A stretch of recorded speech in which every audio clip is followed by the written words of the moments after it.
Vega, you ready? I think the real question is, are you ready? Start the audition.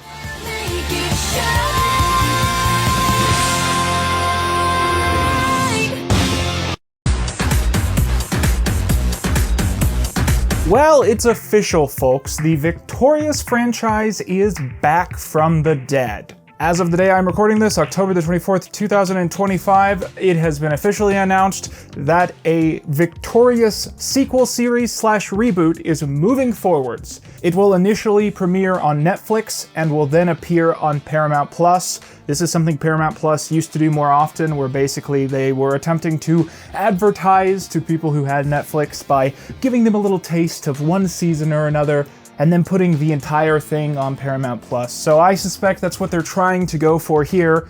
Although I will say it's kind of sad that Paramount Plus is in such a state where it is releasing what should be a Paramount Plus exclusive on Netflix first and foremost. Now, I'm not entirely sure if this will also be airing on Nickelodeon. I wouldn't be shocked either way. So what is the plot of this series? Well, funnily enough, I actually predicted the plot of this reboot almost word for word in my second Victorious video. If you'll remember, there was a point where I was pitching my own Victorious reboot. But before I did that, I listed a series of more likely Victorious reboots. And one of the ones I mentioned was the idea that some of the characters come back, but they're teachers at Hollywood Arts, and it's a whole new generation of kids, and it's trying to recapture the original generation of Victorious, but bring it on down to that next generation of kids. And yep, that's what they're doing. That is what they are doing. And I think there's goods and bads to that. I do think it's not the most interesting continuation they could have done. I think on a reasonable budget, it's a completely fine idea. Because the thing is, as I've said this many times, the cast of Victorious are just a little bit too famous to afford for a proper full cast reboot. They're all busy, they're all worth a good amount. Getting them all in the same room for a regular, 20 episode season, almost impossible. I mean, Ariana Grande, I can't imagine her filming a TV show. I could imagine her filming like one cameo a season, which we might get. But yeah, what I suspect is that this is going to be a reboot that focuses on the new characters, and every once in a while we'll get the little Ted Danson episode. Robbie will walk in and he'll pose for a second and the audience will go, woo! And then we'll get kind of half an episode about whatever Robbie has been up to. But for the most part, I don't expect that to be the standard of the show. Now, like I said, there's goods and bads to this. The good thing to me is that the main character of this show is going to be Trina. Or at least she's going to be a featuring character, but from what I come to understand, I think she's going to be the main character proper. And she is going to be played by Daniela Monet, and the plot is that Daniela Monet has become a teacher and has come back to teach at Hollywood Arts, and I like that. I like it because it carries the implication that the story structure is going to involve a kind of Trina redemption, which obviously I was pushing for. In fact, you might say I was biased towards that, because by the end of the series, the amount of stuff, the ways that they beat up Trina made you go, okay, this isn't funny anymore. Originally, we were being mean to Trina because she was kind of mean and selfish. And then we slowly built up enough lore about how everyone hates her that her character makes sense because her parents just never showed her love for no reason.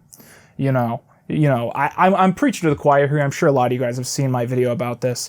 But basically, I can't imagine them making a TV show where Trina is one of the main characters and she is trying to teach a new generation of creative people, and she's still sabotaging the other main characters, and she's still fame hungry. I am picturing a version of the character who has become fulfilled, who understands that she doesn't need to be the famous person in the family to find fulfillment, and someone who honestly wants to help the next generation. I think that if they go the route of making her character exactly the same as 17-year-old Trina, I think it's going to be a major miss, and I don't imagine they would go for that in the first place. So I'm really excited about that. I love Daniela Monet. She was one of the best parts of the original series. I think there's so much talent in the original Victorious that it's hard to say this was the most talented person, because you know, they all sing, as they say. Everyone in the cast was talented. Everyone in the cast was just about a triple threat. Daniela Monet, I feel like, was the most talented at being in a sitcom. And I truly mean that. I think she was the one who proved that that was kind of what she was. She was better at being in a sitcom than any of the other actors on the show. And I mean that. So the fact that she's coming back, I think is great. And I think that's going to be really special. And frankly, I'm excited to watch it because of that. I almost want to say that if they had brought back, like, Beck, or, honestly, controversially, if they had made it a show about Jade, I don't think I would be looking forward to it at all. I think Trina's the right character to pick if you're going to go down this route. Now, I don't know how many details of this show have come out. I'll admit I'm trying not to spoil myself too much because obviously, you know, number one question people are going to ask, Quinton, are you going to review the Victorious sequel series? Yes. I was actually just in a call with my therapist and I was joking to her. I was like, man, being gainfully employed sucks. It sucks knowing that the culture around me is moving in such a way where my career is in safe hands for the next several years because I'm gonna have plenty to do. Yes, absolutely, I want to cover this show. I mean, I think the big question that I don't know the answer to right now is if I'm gonna cover it, you know, piecemeal as it comes out, or if I'm gonna cover it all at once. I hope they don't drop the whole show at once. I hope they at least split it up. I know Netflix doesn't do the weekly releases. I think that's the best way to do it. I don't know how it worked out for the iCarly reboot, but I'm sure it worked out better than if they had been just dropping the entire season at once. So I'm not sure how I would structure the video or how many videos I would make or all that kind of thing, but I undeniably, I cannot not do a video about this new show.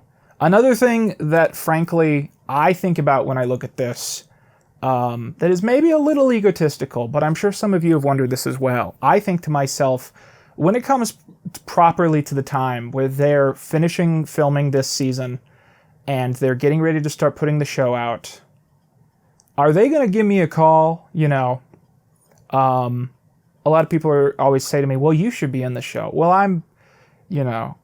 I would join the acting union, but they wouldn't expect me to, so they wouldn't have me do that. I think more realistically, there's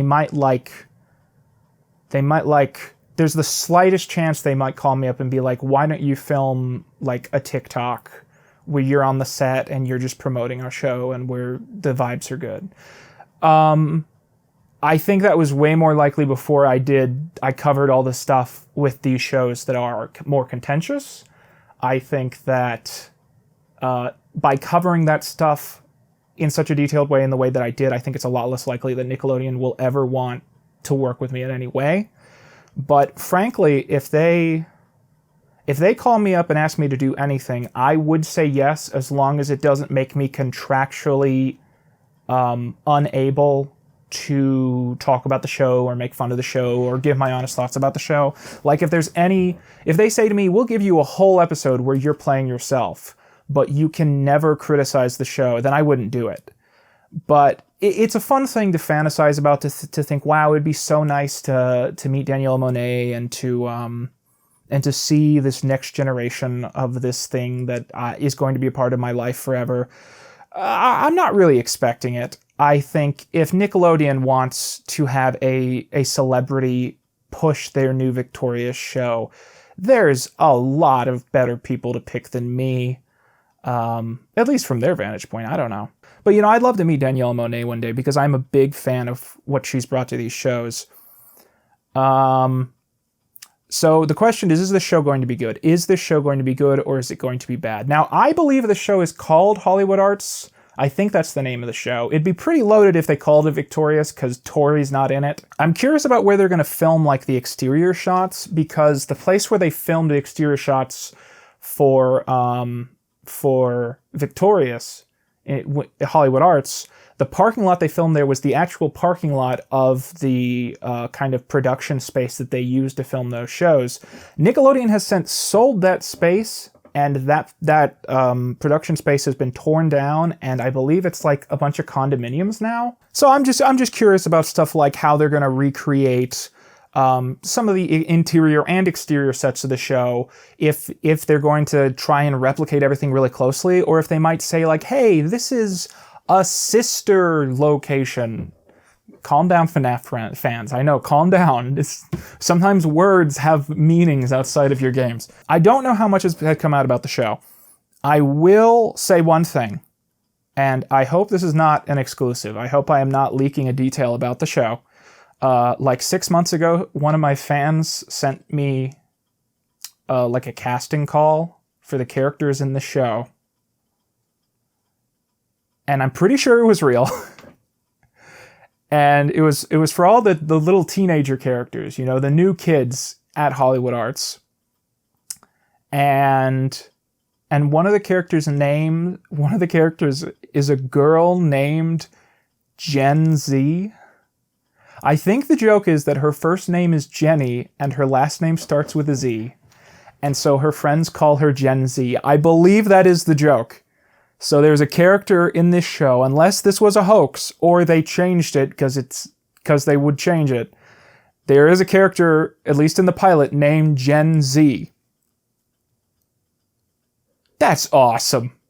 You know, when I first found out about that, I was like, that's the stupidest thing I've ever seen. But because it's just been sitting in my head since it leaks that they were going to film this pilot, I think about it at least once a week, and every time I think about it, I like it a little bit more. But yeah, so her name is Gen Z, and the reason I think this is important to me when it comes to discussing, is this show going to be good? Because I used that transition earlier, but then I got distracted because I have ADHD. The reason I think that's relevant to the conversation of if this show is going to be good is when you make a show about a bunch of teenagers trying to be creative and training to be the next generation of the Hollywood elite, and you name one of the characters Gen Z, you're either a hack or you have an amazing sense of humor. That, I feel like, is the two possible directions of if this show is going to be good.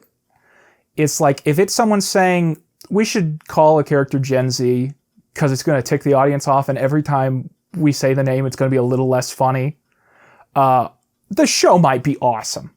If it's a person who honestly thinks that naming a character Gen Z is clever and like will be a funny way to connect with the hip TikTok audience, the show is probably going to be pretty bad. Either way, I'm going to have a good time. And like I said, it sucks being gainfully employed. It sucks knowing that that my career is not under threat at the moment, because every time I delay one of the iCarly videos, they make another show. So, yeah, whatever, man. But yeah, so that's what's going on right now. I honestly think it's very interesting, and I think for a while I did believe it was inevitable, but I didn't know what was going to happen with the franchise because most of the main cast are so inaccessible to a show like this, where too many of the people on the show ended up having pretty good careers. I mean, and people are going to be like, well, except Victoria Justice, but no, she's been doing a lot of work. She's done a good amount of Netflix films, and she just put out a new album, I think, or maybe it was just a new song. She's doing great still. So I think everybody on the show has done pretty well in terms of having a life as an adult. And because of that, I kind of knew by the time I finished the Victorious videos, I was like, we're not getting like a full cast reboot. But I think this is going to be an interesting experiment, and I'm going to be excited to watch it. So I'm not quite as cynical as you would expect me to be. But we'll have to see when the show actually comes out.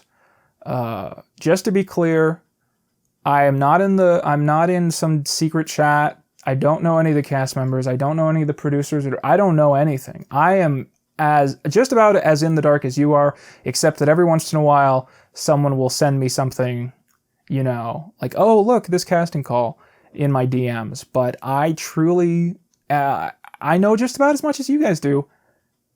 And we're just going to have to see how this turns out. With that, I've been Quinton Reviews. Leave.